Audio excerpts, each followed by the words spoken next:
सुमोना रो रो कर अब शांत हो चुकी थी।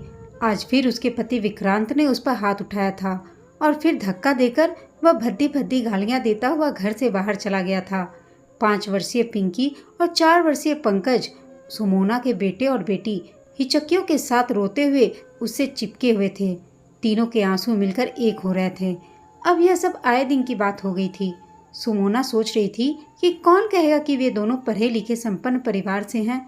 दोनों के ही परिवार आर्थिक और सामाजिक रूप से समाज में अच्छी हैसियत रखते थे। कहने को तो उनका प्रेम विवाह था। सजातीय होने के कारण और शायद परिजनों के खुले विचारों का होने के कारण भी उन्हें विवाह में कोई अड़चन नहीं आई थी। सभी की रजामंदी से बहुत धूम धड़ाके के साथ उन दोनों का विवाह संपन्न हुआ था। दोनों के ही माता पिता ने किसी तरह की कोई कमी नहीं छोड़ी थी। बल्कि अगर यह कहें कि कुछ ज़रूरत से ज़्यादा ही दिखावा किया गया था शादी में, तो कोई अतिशयोक्ति नहीं होगी। शादी के थोड़े दिनों बाद ही विक्रांत का यह रूप सुमोना के सामने आ गया था। सुमोना चौंकी जरूर थी। दोनों ने एक साथ एमबीए किया था। सुमोना अपने बैच की टॉपर थी। पूरा जोर लगाने के बाद भी विक्रांत कक्षा में दूसरे स्थान पर ही रहता था। दोनों के बीच एक स्वस्थ स्पर्धा रहती थी। विक्रांत का दोस्त अंगद अक्सर कहता था, अच्छा है कि तुम दोनों एक दूसरे को डेट नहीं कर रहे हो, नहीं तो एक दूसरे का सिर ही फोड़ देते। पल्लवी हंसते हुए उसमें जोड़ती, और कहीं यह दोनों शादी कर लेते तो एक दूसरे का गला ही दबा देते। सब खिलखिलाकर हंस पड़ते और बात हवा में उड़ जाती। पता नहीं साथियों के कहने का असर था या क्या। धीरे धीरे सुमोना और विक्रांत में एक दूसरे के प्रति आकर्षण महसूस करने लगे, और जब विक्रांत पर प्रेम का भूत चढ़ा तो वह इतना अधिक रोमांटिक हो गया कि खुद सुमोना को भी विश्वास नहीं होता कि यह वही अकरू गुस्सैल विक्रांत है। सहेलियां भी सुमोना से जलने लगी। विक्रांत हर दिन सुमोना के लिए कुछ न कुछ सरप्राइज प्लान करता और सब देखते रह जाते। विक्रांत कभी कुछ छिपाकर नहीं करता, सब कुछ सबके सामने खुला खुला करता। दोस्त कहते, शादी के बाद विक्रांत तो जोरू का गुलाम बन जाएगा। इस पर विक्रांत हंसकर जवाब देता, हाँ भाई, मैं बन जाऊंगा जोरू का गुलाम, तो तुम्हारे पेट में क्यों दर्द होता है? तुम भी बन जाना, पर अपनी बीवी के, मेरी नहीं। और चारों ओर जलन भरी खिलखिलाहट बिखर जाती। सुमोना को खुद भी विक्रांत का यह रूप बहुत भाता था। वह तो खुशियों के सतरंगे आकाश में विचरण कर रही थी, मगर कहाँ जानती थी कि कुदरत उसे अंधेरे की गहरी खाई की ओर ले जा रहा है। पहला झटका सुमोना को शादी के बाद दूसरे महीने में ही लगा था। मात्र 15 दिनों के हनीमून ट्रिप से जब वह दोनों लौटे थे, एक हफ्ता तो घर से बाहर ही नहीं निकले, और विक्रांत तो जैसे चकोर की तरह उसे निहारता ही रहता था। ज्वाइंट फैमिली थी। घर में सास ससुर के साथ जेठ जेठानी भी थे, पर जैसे विक्रांत को कोई फर्क ही नहीं पड़ता था। जेठानी जरूर इस बात पर ताना मारती रहती थी। वह एकांत में विक्रांत को समझाती तो वह कहता, जो जलता है उसे जलने दो। उस रात नई बहू के स्वागत में विक्रांत के चाचा ने पूरे परिवार को खाने पर बुलाया था। बहुत चाव से सज धज कर जब वह तैयार हुई और विक्रांत के सामने आई तो विक्रांत के चेहरे पर बल पड़ गया। यह क्या पहना है तुमने सुमोना? क्यों, क्या हुआ विक्रांत? अच्छा तो है। शीशे में खुद को निहारते हुए सुमोना ने पूछा। ब्लाउज का इतना गहरा गला किसको दिखाना चाहती हो? विक्रांत बोला। आहत हुई थी सुमोना यह सुनकर, पर खुद को संभाल कर बोली, अच्छा तो जनाब इनसिक्योर हो रहे हैं? बदल कर नीचे आओ, मैं माँ के पास इंतजार कर रहा हूँ। कहता हुआ विक्रांत कमरे से बाहर चला गया। सुमोना का उखड़ा हुआ मूड चाचा के घर में सबके स्नेहिल व्यवहार से फिर से खिल उठा था। खाना खाकर सब बैठक में बैठे हंसी मजाक कर रहे थे। बहुत ही खुशनुमा माहौल था। सब उसके रूप और व्यवहार की तारीफ कर रहे थे। थोड़ा हंसी मजाक भी चल रहा था। किसी बात पर जब सबके साथ साथ वह भी खिलखिलाकर हंसी तो विक्रांत तेजी से चीखा, क्या घोड़े की तरह ही निना रही हो? कायदे से हंस भी नहीं सकती हो क्या? सब चुप हो गए और उसी असहनीय शांति के बीच वापस घर चले आए। कोई कुछ नहीं बोला। कमरे में आकर वह बहुत रोई। विक्रांत पर तो कोई प्रभाव ही नहीं पड़ा। वह करवट बदलकर आराम से सो गया। सुबह भी घर में इस बारे में कोई बात नहीं हुई। न ही किसी ने उससे कुछ कहा, न ही विक्रांत को कुछ समझाया। जेठानी के चेहरे पर जरूर व्यंग भरी मुस्कान पूरे दिन तैरती रही। कुछ ही दिनों बाद विक्रांत के किसी दोस्त की एनिवर्सरी की पार्टी थी। विक्रांत ने सुमोना को शाम के लिए तैयार होने के साथ साथ यह भी हिदायत दी कि देखो, यह मेरे दोस्त की पार्टी है, शराफत वाले कपड़े ही पहनना, बल्कि ऐसा करो कि मुझे दिखा दो कि तुम क्या पहनने वाली हो। यह तो बस शुरुआत थी। उसके पहनावे, बोलने पर टिप्पणी करना, टोका टाकी करना, व्यंग्य करना अब विक्रांत के लिए आम बात हो गई। उस दिन पार्टी पूरे शबाब पर थी। सब संगीत की लहरों पर थिरक रहे थे। संगीत वैसे भी सुमोना की कमजोरी थी, वह भी पूरी तरह से संगीत में डूबी थिरक रही थी। अचानक विक्रांत चिल्लाया, क्या नचने की तरह ठुमके लगाए जा रही हो सबके सामने? अब पिछली बातें भूल जाओ। शरीफ घर की बहू बन गई हो तो शरीफों की तरह रहना सीखो। इस अपमान को वह सह नहीं पाई और रोते हुए बाहर की ओर भागी। विक्रांत भी उसके पीछे पीछे आया। घर पहुंचते ही उसने अपनी सासू माँ को पूरी बात बताई, पर उनकी प्रतिक्रिया से वह चकित रह गई। देख बहू, पति पत्नी के बीच में ऐसी छोटी मोटी बातें होती रहती हैं, इन्हें तूल नहीं देना चाहिए। जाओ जाकर आराम करो। कहते हुए उन्होंने उसकी पीठ थपथपाई और अपने कमरे में चली गई। रात उसने आंखों में ही काटी। सुबह होते ही वह अपने मायके चली आई। अपने माता पिता की प्रतिक्रिया से तो वह बुरी तरह आहत ही हो गई। पिता ने ठहरे हुए शब्दों में उसे समझाया, देखो सुमोना, हर दंपति के बीच में ऐसे मौके आते ही हैं। बात को बिगाड़ने से कोई लाभ नहीं। पुरुष कभी कभार कुछ ऊंचा नीचा बोल ही देते हैं। छोटी छोटी बातों को पकड़कर बैठोगी तो खुद भी दुखी रहोगी और हमें भी दुखी करती रहोगी। अब बड़ी हो गई हो, अपनी जिम्मेदारियों को समझो। हमारी परवरिश पर उंगली उठाने का मौका उन लोगों को मत देना। बस इतनी सी अपेक्षा है तुमसे।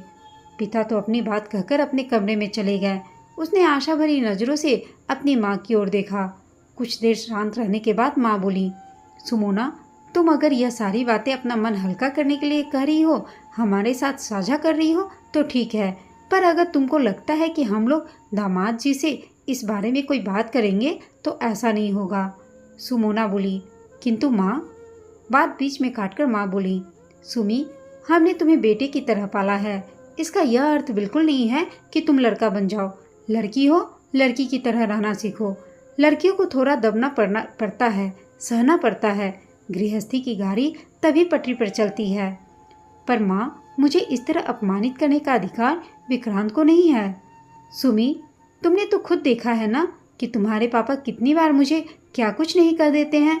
तो क्या मैं उनकी शिकायत लेकर अपने मायके जाती हूँ? नहीं ना। पर माँ, मैं यह अपमान बर्दाश्त नहीं कर सकती। सुमी, यह शादी तुम्हारी पसंद से, तुम्हारी खुशी के लिए करी गई थी। इसे निभाना तुम्हारी जिम्मेदारी है। अभी हमें तुम्हारी दोनों छोटी बहनों की भी शादी करनी है। अगर बड़ी बहन का डाइवोर्स हो गया तो दोनों बहनों की शादी में बहुत दिक्कत आएगी। 2-4 दिन रहो आराम से मायके में और फिर अपने घर चली जाना, अपने ससुराल। रात बहुत हो गई है, जाओ, जाकर सो जाओ। शाम को ऑफिस से लौटते हुए विक्रांत उसके मायके चला आया। बिना कुछ कहे सुने वह विक्रांत के साथ अपने ससुराल चली आई। अपमानित होने का एक अनवरत सिलसिला आरंभ हो गया था। अब उसे अपने जीवन की सबसे बड़ी भूल का एहसास हो रहा था। भावना में बहकर उसने हनीमून पर से ही अपनी लगी लगाई नौकरी को इस्तीफा दे दिया था, क्योंकि विक्रांत ने कहा था उसे, जाने मन, तुम दूसरे शहर में नौकरी करोगी तो मैं तो वियोग से ही मर जाऊंगा। 1-2 साल साथ में जी लेते हैं, फिर तुम भी नौकरी कर लेना। तुम तो टॉपर हो, तुम्हें तो कभी भी नौकरी मिल जाएगी। जाने उसे कब नींद आ गई है सोचते सोचते। अगले दिन जब सुबह सोकर उठी तो उसे चक्कर आ रहे थे। उसे लगा कि उसे तनाव की वजह से ऐसा हो रहा है, पर सासू माँ की अनुभवी आंखें शायद सब कुछ समझ गई थी। उन्होंने डॉक्टर के पास ले जाकर जांच करवाई और खुशी से झूमती हुई घर वापस आई। साल भर के भीतर ही पिंकी उसकी गोद में खेलने लगी थी और लगभग 1 साल बाद ही उसने बेटे को जन्म दिया। इधर 2 बेटियों की माँ, उसकी जेठानी, यह सब देख जल भुन गई। अब वे भी उसे बात बात पर कुछ न कुछ बोलती रहती, पर बेटा पाकर सास अब उसका ही पक्ष लेती। पर बच्चों की माँ को नौकरी करने की अनुमति इस घर में नहीं थी। धीरे धीरे विक्रांत शराब भी पीने लगा। सबके बीच उसका अपमान करना अब रोज की बात थी। कमरे में अगर वे कुछ समझाने की भी कोशिश करती तो विक्रांत उस पर हाथ उठा देता। बच्चे सहम जाते। कॉलेज में विक्रांत के परम मित्र थे अंगद। एक ही शहर में होने के कारण उनकी दोस्ती अभी भी कायम थी। अगर उनके सामने कुछ भी घटित होता तो वे कभी विक्रांत को समझाते और कभी सुमोना को। पर यह बात न तो विक्रांत को अच्छी लगती, न ही परिजनों को। इसलिए उन्होंने विक्रांत के घर आना कम कर दिया। पर मोबाइल से वे सुमोना से संपर्क में रहते। सुमोना भी जब भी परेशान होती एकांत पाकर अंगद जी को ही फोन लगा देती। अंगद हमेशा उसका हौसला बढ़ाते, अपने पैरों पर खड़े होने की सलाह देते। उस दिन भी अंगद घर आए थे जब विक्रांत ने सुमोना को गाली दी तो अंगद बच्चों का वास्ता देकर उसे समझाने लगे, पर विक्रांत तो जैसे अपना आपा ही खो चुका था। उसने उन दोनों के रिश्ते पर भी उंगली उठा दी। अपमान से तिलमिलाए हुए अंगद उठकर चले गए और अंगद का सारा गुस्सा विक्रांत ने सुमोना पर ही उतार दिया। आज जिस तरह से विक्रांत ने सुमोना को पीटा था, उसे देखकर सुमोना का बेटा पंकज सहम गया था और उस घटना के बाद घंटे भर तक पिंकी डर कर कांपती रही थी और उसके आंसू रुके ही नहीं थे। सुमोना को लगा ये मेरे बच्चे हैं, उन्हें डर और उलझी हुई जिंदगी नहीं दे सकती हूँ। अब अपने बच्चों के लिए मुझे ही कुछ करना होगा। यह निर्णय लेने के बाद सुमोना स्वयं को भविष्य में आने वाले कठिन समय के लिए मानसिक रूप से तैयार करने लगी। अब उसे पता था कि यह लड़ाई उसके अकेले की है। इस युद्ध में कोई उसके साथ खड़ा नहीं होगा, पर फिर भी सुमोना हल्का महसूस कर रही थी। अगले दिन विक्रांत के जाने के बाद सुमोना लैपटॉप लेकर बैठ गई और कई जगह नौकरी के लिए आवेदन भेजकर ही अपने कमरे से बाहर आई। 2 दिनों तक कहीं से कोई जवाब नहीं आया, पर वह निराश नहीं हुई। जानती थी कोर्स करने के बाद 5 साल का लंबा अंतराल लिया था उसने, तो थोड़ी मुश्किल से तो नौकरी मिलेगी ही, पर उसे विश्वास था कि उसकी योग्यता को देखते हुए उसे नौकरी जरूर मिलेगी। मगर हमेशा अपना सोचा कहाँ होता है। इससे पहले कि सुमोना की नौकरी लगती, विक्रांत ने उसके हाथ में तलाक के कागज थमा दिए। दूसरा विस्फोट यह था कि विक्रांत ने कोर्ट से अपने बच्चों की कस्टडी मांगी थी, क्योंकि सुमोना बेरोजगार थी। सुमोना के पैरों के नीचे से जमीन खिसक गई थी, पर सुमोना ने रोने चिल्लाने के बजाय आगे की रणनीति पर विचार करना आरंभ किया। उसे किसी न किसी सहारे की उम्मीद नहीं थी।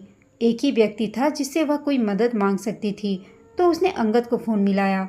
पूरी स्थिति बताकर उसने किराए का मकान ढूंढने का अनुरोध किया। विक्रांत के आने से पहले ही सुमोना अपने दोनों बच्चों को लेकर एक अटैची के साथ घर से चली गई। अंगद उसके विश्वास पर खरा उतरा और उसने अपने किसी परिचित के यहाँ उसे पेइंग गेस्ट बनवा दिया। अंगद ने उसे मायके जाने की भी सलाह दी, पर सुमोना ने यह कहकर मना कर दिया कि यह मेरी लड़ाई है, मैं इसमें उन लोगों को परेशान नहीं करना चाहती। रात में जब विक्रांत लौटा तो इस नए घटनाक्रम से बुरी तरह बौखला गया। आप लोगों ने उसे रोका क्यों नहीं माँ? वह इस तरह से मेरे बच्चों को लेकर नहीं जा सकती। हम लोगों को लगा आप लोगों की आपस में बात हो गई होगी, भाभी मुंह बनाकर बोली। विक्रांत अपने कमरे में चला गया। उसके जीवन में इतना बड़ा भूचाल आया था और परिवार का कोई सदस्य उसके पास हमदर्दी दिखाने भी नहीं आया। समझ नहीं पा रहा था कि जिन परिजनों पर सुमोना जान छिड़कती थी, उसके जाने का किसी को कोई दुख क्यों नहीं था। आधी रात को विक्रांत को भूख लगी। उठकर बाहर आया।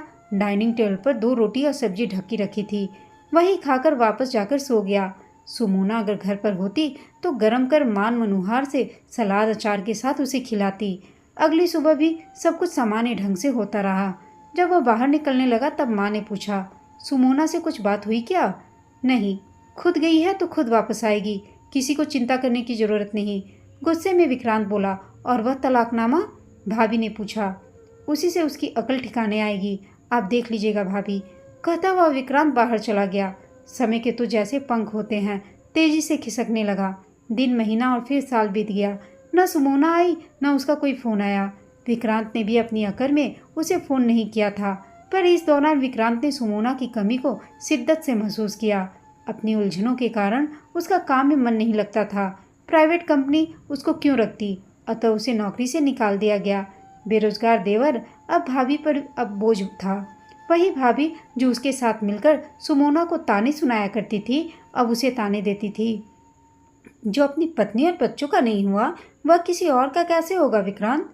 अपने ही घर में यह सब सुनकर विक्रांत की स्थिति अनचाहे मेहमान जैसी हो गई थी। अब विक्रांत को अपने जीवन में सुमोना का महत्व समझ में आ रहा था। वह खुद को सुमोना से मिलने के लिए मानसिक रूप से तैयार कर रहा था कि तभी उसके ताबूत में आखिरी कील के रूप में हस्ताक्षर किया हुआ तलाकनामा रजिस्टर्ड डाक से उसके पास आ गया।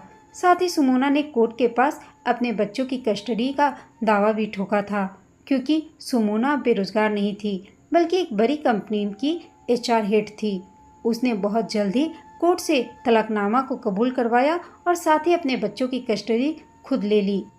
विक्रांत ने अफसोस करते हुए अपने किए की माफ़ी सुमोना से मांगी, पर सुमोना ने उसे माफ़ नहीं किया और उसने अपने बच्चों के साथ अपने जीवन को गुजारने का इरादा बना लिया। दोस्तों, आपको यह कहानी कैसी लगी कमेंट करके बताइएगा। साथ ही कहानी अच्छी लगी हो तो इसे लाइक, शेयर और चैनल को सब्सक्राइब अवश्य कीजिएगा। कहानी सुनने के लिए आप सबका धन्यवाद।